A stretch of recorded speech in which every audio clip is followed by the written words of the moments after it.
সংকট কাটাতে দেশে আসছে একের পর এক জ্বালানিবাহী জাহাজ।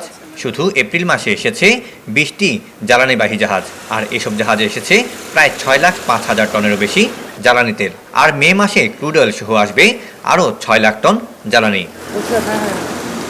চাহিদা অনুযায়ী আমদানি হলেও জোয়ার ভাটার কারণে সময় মতো জেটিতে আসতে না পারায় ও সাগর উত্তাল থাকায় ব্যাহত হচ্ছে লাইটারিং প্রক্রিয়া। সময় মতো খালাস করতে না পারায় বাড়ছে ড্যামারেজ চার্জও।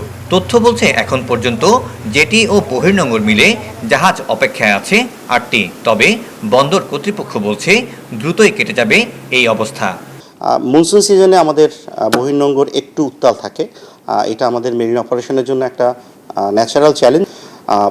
এই মুহূর্তে জাস্ট সিগন্যালের জন্য কিছুটা উত্তাল ছিল। আজকে থেকে আশা করছি বহির্নোঙরের পরিস্থিতি কিছুটা আরও শান্ত হবে। তারপরেও কিন্তু গত কয়েকদিনে যে জাহাজগুলো অগ্রাধিকার বার্থিং দেওয়া দরকার ছিল, কোনো বার্থিংয়ের অ্যাটলিস্ট তেলের জাহাজের কোনো সমস্যা হয়নি।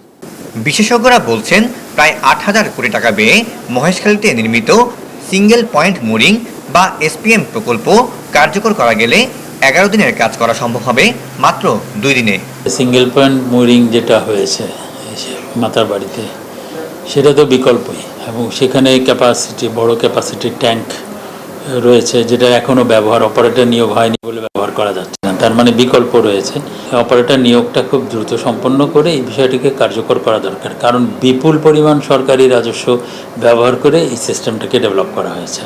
শনিবার চীন ও ভারত থেকে ৫৩,৬০০ টন ডিজেল নিয়ে চট্টগ্রাম বন্দরের বহির্নোঙরে এসে পৌঁছেছে দুটি জাহাজ। চলতি মে মাসে ১৭ জাহাজে প্রায় ৫ লাখ টন জ্বালানি দেশে আসার কথা রয়েছে। Syed Tamim Mahmud, star news, Chittagong.